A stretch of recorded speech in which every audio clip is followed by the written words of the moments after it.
स्वागत है आप सभी का। आज जो है हम एक जातिका की कुंडली को ले रहे हैं और इनका एक सवाल है कि आखिर मैं जब कभी भी किसी का कुछ भला करती हूँ तो मेरे साथ बुरा ही हो जाता है, और मैं जब भी कुछ भी अपना शुरू करना चाहती हूँ फिर भी मुझे नुकसान हो जाता है। तो आखिरकार ऐसा क्या है मेरी कुंडली में कि मेरे साथ हमेशा कोई ना कोई परेशानी आ ही जाती है। तो आज बस इसी सवाल के ऊपर एक बार इस कुंडली का एनालिसिस करेंगे कि इंसान के साथ आखिरकार धोखा होता क्यों है। ठीक है, तो चलिए, ये जो कुंडली है ये शुरू हो रही है 6 नंबर की राशि से। ठीक, 6 नंबर की राशि के जो स्वामी हैं वो होंगे बुध देव।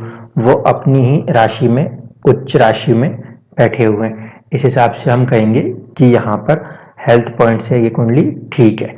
इन्हीं के साथ में शनि भी मौजूद हो गए। अब वो 5th हाउस के लॉर्ड हैं और 6th हाउस 10 नंबर और ये 11 नंबर जो लिखे हैं, इन दो राशियों के स्वामी होकर शनि यहाँ बैठे। पंचम भाव के स्वामी होकर उनका यहाँ पे जुड़ना ये अच्छा है, ज्ञानवान बनाएगा इंसान को। लेकिन छठे घर का जो स्वामी है वो हेल्थ के साथ कनेक्ट हो रहा है, तो ये थोड़ा सा इशारा करता है कि बड़ी उम्र में आगे जाकर जो है आपको बीमारियों से थोड़ा सा अपने आप को सावधान रहना चाहिए। अब हम चलते हैं हमारे एनालिसिस वाले तरीके पे। हम जाएंगे लगन के ऊपर, यानी कि फर्स्ट हाउस के मिड पॉइंट पे। वहाँ पे हमें दिखाई देते हैं 18 डिग्री, और यहाँ पे नक्षत्र है हस्त नक्षत्र। हस्त नक्षत्र जो होता है वो होता है चंद्रमा का। ठीक है, तो चंद्रमा इस कुंडली में, ये जो मून लिखा है MO मून, ये 12th हाउस में बैठे हुए हैं। इसका क्या मतलब हुआ? इसका मतलब ये हुआ कि कहीं ना कहीं इंसान का जो नेचर है वो कैसा है, इमोशनल नेचर है। और साथ ही साथ आप देख रहे हैं कि आपका लग्नेश 12वें भाव में गया है। इस कारण से मैं क्या बोलूँगा, इंसान को या तो विदेश में जाके काम करना चाहिए, या तो फिर हॉस्पिटल के साथ जुड़ के काम करना चाहिए, या फिर जेल के साथ जुड़ के काम करना चाहिए, या जो व्यायाम होते हैं इस तरीके के कामों के साथ जुड़ जाना चाहिए। क्योंकि यहाँ पर लग्नेश जो है वो 12वें भाव में गए हैं। और यहाँ पे लग्नेश क्योंकि चंद्रमा है, इस कारण से इस बात को अच्छे से समझिए कि आप काफ़ी ज़्यादा इमोशनल होके फैसलों को लेंगे। आपका सबकॉन्शियस माइंड काफ़ी इमोशनल है। इस चीज़ पे आपको पहले काम करना होगा, क्योंकि बाहर की दुनिया आप जब इमोशंस के साथ चलोगे तो वो आपको नुकसान कर सकती है, क्योंकि ये 12वां घर है, नुकसान का घर है। इसलिए आपको सबसे पहले अपने आप को इमोशनल नहीं होने देना है कभी किसी भी काम के अंदर। तो पहली जो गलती है कि दूसरे आपको कहीं लूट पा रहे हैं, तो उसमें क्या कारण है, आपका जो सबकॉन्शियस है वो काफ़ी ज़्यादा इमोशनल हो रहा है। दूसरी बात कि चंद्रमा की स्थिति को देखूं तो चंद्रमा जो है वो बैठे हैं किसमें, मघा नक्षत्र के अंदर। मघा नक्षत्र में चंद्रमा का बैठने का मतलब है कि चंद्रमा जो है वो किससे कनेक्ट हो गए, वो केतु से कनेक्ट हो गए। तो अब आप देखिए, चंद्रमा से केतु को जब हम लेंगे तो ये चंद्रमा से केतु जो है वो कहीं ना कहीं 6-8 का संबंध बना रहे हैं। इस कारण से मन में कोई ना कोई भय या अनजान भय हम कह सकते हैं आपको परेशान करता रहेगा। अब यहाँ पे अनजान भय क्या हो रहा है, यहाँ पे अनजान भय ये हो रहा है कि मेरा आगे का भविष्य कैसा है, मैं क्या करूँगी, कैसे होगा। ये चीज़ें आपको इसलिए डरा रही हैं, क्योंकि जहाँ पे चंद्रमा मौजूद है सबकॉन्शियस माइंड, वहाँ से उसका नक्षत्र का स्वामी केतु जो है वो 6-8 के संबंध के साथ बैठा हुआ है। तो केतु हुआ आपका दूसरा जवाब। तीसरी बात ये कि किसी भी इंसान की ज़िंदगी में जब वो कहता है कि मेरे साथ कोई धोखा हो रहा है, तो सबसे इंपॉर्टेंट प्लेनेट हो जाता है, वो हो जाता है जुपिटर। क्योंकि Jupiter is a planet of wisdom. हमारी सोच, हमारी समझ का जो एक इम्पॉर्टेंट प्लेनेट है वो है जुपिटर, गुरु। अगर गुरु किसी भी कुंडली में कहीं पे परेशान होगा तो इंसान के पास कितना भी ज्ञान हो, वो कहीं ना कहीं उस ज्ञान को सही तरीके से इस्तेमाल नहीं कर पाता, और इसलिए वो अपने आप को ठगा हुआ सा महसूस करता है। तो इस कुंडली के अंदर जब हम देखेंगे तो गुरु आपको दिख रहे हैं 26 डिग्री पे पूर्वा फाल्गुनी नक्षत्र में, पूर्वा फाल्गुनी नक्षत्र में। और साथ ही साथ सूर्य जो है वो है 22 डिग्री के पूर्वा फाल्गुनी नक्षत्र में। यहाँ पे हम कहेंगे कि सूर्य और गुरु का बहुत ही क्लोज कंजंक्शन है। ठीक है, 4 डिग्री का अंतर है। इस कारण से यहाँ पे गुरु क्या हुए हैं, अस्त हो गए हैं। गुरु का अस्त होने का मतलब है कि कई बार आप अपने ज्ञान को, आपको सब कुछ पता है लेकिन फिर भी आप उसको उस समय इस्तेमाल नहीं कर पा रहे। एक तो कारण कि गुरु अस्त, और साथ ही साथ आपका जो सबकॉन्शियस वो भी इमोशनल। इस कारण से हम ये कहेंगे कि आपके साथ धोखा बहुत आसानी से हो जाता है। क्यों? क्योंकि आप अपने सबकॉन्शियस से भी इमोशनल रहते हो और आप अपने ज्ञान को भी वहाँ पे पूरी तरह से यूज़ नहीं कर पाते। ऐसी परिस्थिति में मैं आपको ये कहूँगा कि आपको गुरु का उपाय करना चाहिए। अब गुरु के उपाय का मतलब ये नहीं कि कोई मंत्र बोलूँ या कहीं पे मैं आपसे ये बोलूँ कि आप कोई स्टोन पहन लो, कोई नग धारण कर लें, ऐसा नहीं। गुरु किस चीज़ के कारकत्व हैं? वो ज्ञान के कारकत्व हैं। तो आपको किसी न किसी तरीके से कोई बुक रीडिंग के साथ जुड़ के आगे बढ़ना चाहिए। मंत्र और स्टोन क्यों नहीं दे रहा? वो इसलिए नहीं दे रहा क्योंकि इस लगन के अंदर गुरु का एक राशि जो है वो 7वें भाव में आती है और गुरु वैसे भी कहाँ पे बैठे हैं? ये बैठे हुए हैं 12वें घर में।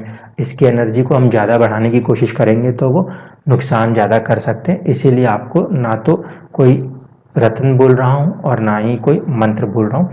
गुरु को बढ़ाने का मतलब यहाँ पे ये होगा कि आप ज्ञान से यानी कि बुक रीडिंग जैसी चीज़ों के साथ जुड़ के भी अपने जुपिटर को अपने आप को मजबूत कर सकते हैं। सूर्य अपनी ही राशि में बैठा है, इसलिए यहाँ पे सूर्य से कोई दिक्कत नहीं, क्योंकि सूर्य नुकसान भाव का स्वामी होकर नुकसान भाव में बैठा है, तो वो आपको अपनी तरफ से तो कोई नुकसान नहीं होने देंगे। ये तो हुई पहली चीज़। दूसरी चीज़ जो है वो ये कि इस कुंडली के अंदर, जैसे आपका ये सवाल था कि आपके पति जो है वो विदेश में काम करते हैं, इसको भी कोशिश करूँ समझाने की, तो इसको समझाता हूँ। यहाँ पे जो 7वां भाव है, इसके स्वामी हैं गुरुदेव। गुरुदेव अपने इस भाव से, शादी वाले भाव से किस तरह से हो गए? 6-8 के संबंध में आ गए। देखिए 1, 2, 3, 4, 5 और 6, ये से हम कहते हैं षडाष्टक संबंध। इसलिए मैंने क्या कहा था, जब भी किसी भाव को देखें, उस भाव से उसका स्वामी अगर 6, 8 या 12 जाता है तो उस भाव की हेल्थ, यानी कि यहाँ पे हम कहेंगे मैरिज लाइफ की जो हेल्थ है, उसको थोड़ा सा इसने क्या कर दिया है? डिस्टर्ब कर दिया है। और साथ ही साथ सूर्य के साथ उसका नीच हो जाना, ये भी एक कारण है डिस्टर्बेंस का। आपकी कुंडली में कई लोग आपको ये कह सकते हैं कि आपके में किस तरह का गजकेसरी योग है, सूर्य, गुरु और चंद्रमा, जिसमें कि चंद्रमा और गुरु को देखकर लोग कहेंगे कि ये गजकेसरी योग है। मगर ये गजकेसरी योग है भी तो ये बहुत ज़्यादा लाभकारी इस लगन में नहीं साबित हो सकता। इसका कारण समझ लीजिए, ये बन रहा है 12वें भाव में। इसका मतलब है कि आपको फायदा तब होगा जब आप खर्चा करोगे, ठीक है। यहाँ पे गजकेसरी का फायदा तब होगा जहाँ पे आप खर्चा करोगे, क्योंकि वो खर्चे वाले भाव में बैठा है। मगर खर्चे को चीज कैसे दर्शा रही है? देखिए, आपका जो आय भाव का स्वामी है, 4 नंबर लिखा है, ये चंद्रमा, ये खर्चे के भाव में चला गया। इस परिस्थिति को देखकर अगर इस गजकेसरी योग को इस्तेमाल करना है तो मैं आपको ये सलाह दूंगा कि आप सबसे पहले विदेश जाएं, ठीक है। विदेश जाने के बाद आप अपना स्वयं का एक व्यापार शुरू करें, स्वयं से एक व्यापार शुरू करें। क्यों? क्योंकि आपका ये जो भाव है 10वां भाव, इसका स्वामी उच्च का होके एक मालव्य योग बना रहा है। तो उसको ध्यान में रखते हुए हम यही सलाह देंगे कि आपको स्वयं एक व्यापार शुरू करना चाहिए। दूसरी बात देखिए, इस कुंडली के अंदर ये जो भाव है जिसे हम कहते हैं सेविंग्स का सेकंड हाउस, इसका लॉर्ड कहीं ना कहीं आपके 11वें भाव से जुड़ा हुआ है और राहु के साथ जुड़ा हुआ है। इसका मतलब है कि बड़े अमाउंट में आपके पास अर्निंग्स और सेविंग्स दोनों आने की संभावना बनती है। इसलिए आपको बिजनेस में एक बार उतरना चाहिए, लेकिन विदेश में जाकर, क्योंकि अगर आप भारत में रहते हो तो आप बहुत ज़्यादा परेशान फील करोगे। और अगर आप फिर भी विदेश नहीं जाना चाहते, भारत में रहना चाहते हो, तो आपको अपने बर्थ प्लेस से दूर, काफ़ी दूर हटना पड़ेगा। मान के चलिए कि आपको अपने स्टेट से बाहर आना ही पड़ेगा। एक नई कल्चर, एक नई कम्युनिटी जिसे हम बेसिकली विदेश मानते हैं, तो उसके साथ आपको जुड़ के अपने कामों को करना पड़ेगा, तब आपको मानसिक शांति प्राप्त होगी। ये हुआ पहला सवाल का जवाब। दूसरी बात है कि क्या सिर्फ इनकी सोच और वो गुरु ही जिम्मेदार है, किस्मत कोई काम नहीं कर रही जब इनके साथ नुकसान होता है? तो इसका जवाब भी ले लीजिए। यहाँ पर जब हम चलेंगे नवमांश कुंडली में, किस्मत वाली कुंडली में, तो हम देखेंगे कि यहाँ पे क्या नंबर लिखा है? यहाँ पे लिखा है 2 नंबर। 2 नंबर यहाँ लिखा है, इसका मतलब इसके स्वामी कौन हुए? इसके स्वामी हुए शुक्रदेव। यहाँ से देखने को दिख रहा है कि जो ये किस्मत के स्वामी हैं, ये तो लाभ भाव में गए हैं, तो इंसान की किस्मत क्या होनी चाहिए? हमेशा लाभ देनी चाहिए। मगर हो क्या रहा है, ये देखिए, जब मैं शुक्र से इस स्टडी को बनाता हूँ, ये चार्ट कैसा हो रहा है, शुक्र अपनी नीच राशि में विराजमान है। इस कारण से किस्मत का जो स्वामी है वो बहुत ज़्यादा कमज़ोर हो रहा है एक तरीके से किस्मत के फल को देने में। तो यहाँ पर हम ये कहेंगे कि किस्मत के भरोसे यहाँ पे आप नहीं चल सकते। किस्मत वाली कुंडली में ही हम देखें तो सूर्य भी अपने नीच राशि में मौजूद है, जो कि अच्छी बात है, क्योंकि नुकसान के घर का स्वामी होकर उसका नीच हो जाना कम से कम आपके ऊपर आने वाले जो नुकसान है उनको कम करेगा। लेकिन किस्मत रह रह के कहीं ना कहीं आपको नुकसान से जोड़ती रहेगी, इस बात को हमेशा ध्यान रखिएगा। और जो आपको प्रोफेशन वाली बात थी उस वाले चार्ट में एक बार हम चलते हैं और वहाँ पे भी मैं आपको दिखाता हूँ कि आपको क्यों बिजनेस करना चाहिए। जो आपकी दशमांश कुंडली बन रही थी वो इस तरीके से बन रही थी, D10 का चार्ट। इसके अंदर जब हम देखते हैं तो हमें यहाँ पे दिखाई दे रहा है केतु और शुक्र, ये दोनों एक साथ बैठे हुए हैं, ठीक है। अगर मैं इसी वाले भाव से 3 नंबर के भाव से इसको बनाने की कोशिश करूं तो देखिए ये कुंडली किस तरीके से बन रही है। सेम भाव रखूंगा मैं तो उसमें क्या हो रहा है, आपका जो बुध है और शनि है ये एग्जैक्ट योग यहाँ पर वैसे के वैसे ही दूसरी राशि के साथ जुड़ के आ रहा है, क्योंकि यहाँ पे जो राशि है 3 नंबर की राशि, ये बहुत ज़्यादा वाइब्रेंट राशि है। वाइब्रेंट राशि से मेरा मतलब है कि इसमें स्टेबिलिटी नाम की चीज़ नहीं होती, इसलिए आपको ऐसे प्रोफेशन के साथ जुड़ना पड़ेगा जहाँ रोज लोग बदलते रहें। आप ये सोच रहे हो कि मैं एक जगह बैठ के काम करूं, तो ऐसी कंडीशन में वो काम करिए जहाँ पे लोग बार बार डेली के डेली बदलते रहते हैं। ऐसा कोई टेबल वर्क ऑफिस वर्क आप नहीं कर सकते जहाँ पे कि बहुत सारे लोग जो हैं वो रोज रोज आपको देखने को मिले। अगर आप ऐसे किसी काम से जुड़ेंगे तो वहाँ पे आप मान के चलिए 1 साल 1.5 साल ज़्यादा से ज़्यादा काम करने के बाद वो या तो नौकरी आप छोड़ देंगे या नौकरी आपको छोड़ देगी, इस बात को ध्यान रखिएगा। इसलिए ऐसे में सेल्स का काम, कमीशन का काम, ऐसे वाले काम कीजिए, रोज नए नए लोगों से मुलाकात हो, तब जाके वो वाला काम जो है वो स्टेबल हो पाता है। तो बिजनेस को भी आपको इसी तरीके से ध्यान में रख के ही करना होगा। साथ ही साथ में आपको एक बार स्ट्रेंथ ऑफ द प्लैनेट्स को भी दिखा दे रहा हूँ। स्ट्रेंथ ऑफ द प्लैनेट्स के अंदर आप देख सकते हैं कहीं कोई कमी नहीं है, षडबल में सब ठीक है, इसलिए यहाँ पर हम आपको किसी भी तरह के रत्न को नहीं देंगे। इसी के साथ साथ आपको भावबल में भी दिखा रहा हूँ। भावबल में देख रहे हैं तो सर्विस का जो है वो 0.3 से स्ट्रेंथ ज़्यादा रखता है आपके बिजनेस से, इसलिए अगर आप चाहते हो तो आप सर्विस में भी एंटर हो सकते हो, बट मेरी सलाह है कि 0.3 का डिफरेंस है तो भी आपको बिजनेस में आ जाना चाहिए।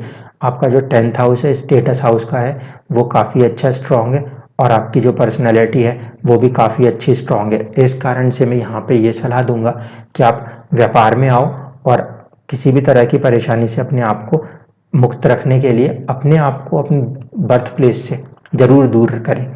साथ ही साथ कालचक्र में भी आपको दिखा दूं तो कालचक्र के अंदर आप देख लो ये केतु जो कारण था परेशानी का, तो मैंने आपको केतु के लिए ही उपाय दिया था और मैंने कहा था कि आपको हमेशा किसी न किसी विडो वुमेन की सेवा करते रहना चाहिए, उनका आशीर्वाद लेते रहना चाहिए।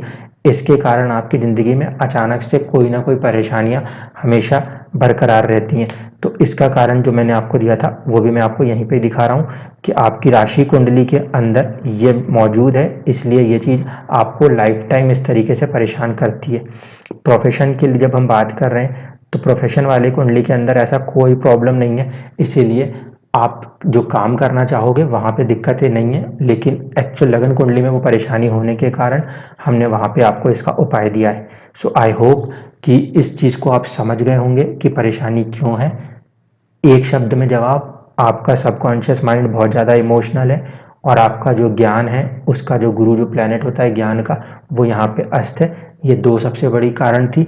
तीसरी बात थी कि आपका जो किस्मत का स्वामी है वो क्योंकि नीच भाव में था, इसलिए ये 3 फैक्टर मिलके आपको कुल मिला के जब भी आप कुछ अच्छा करते हो तो कोई ना कोई चीज़ें रोक देती हैं। हम किस्मत वाली चीज़ को तो ज़्यादा कुछ नहीं कर रहे, लेकिन आप अपने बल पे आगे बढ़ सकते हो। आप अपने बर्थ प्लेस को ज़रूर से छोड़िए और आपको बहुत अच्छी सक्सेस मिलेगी। इस समय आप मंगल की दशा में चल रहे हो। मंगल यहाँ पे 8वें घर का भी स्वामी है और साथ साथ तृतीय भाव का भी स्वामी है, इसलिए यहाँ पे बर्थ प्लेस का चेंज आसानी से मुमकिन है, आपको ये करना चाहिए। मंगल के नक्षत्र आपको मिलते हैं, वो मिलते हैं 6 नंबर में, 10 नंबर में, और ये तो कम ना कहीं इसमें त्रिकोण भाव जो है ये काम कर रहा है जो आपको अच्छा एक रिजल्ट दे सकता है। हेल्थ को लेकर थोड़ा सा अपने आप को केयरफुल रखिएगा, बाकी इस कुंडली में कोई दिक्कत नहीं है। सो आई होप कि अब आप मन बनाएंगे अपने बर्थ प्लेस को चेंज करके, अपने कम से कम नहीं तो स्टेट को चेंज करके आप अपनी ग्रोथ सक्सेस को बहुत अच्छे तरीके से ज़रूर लिखेंगे। Thank you.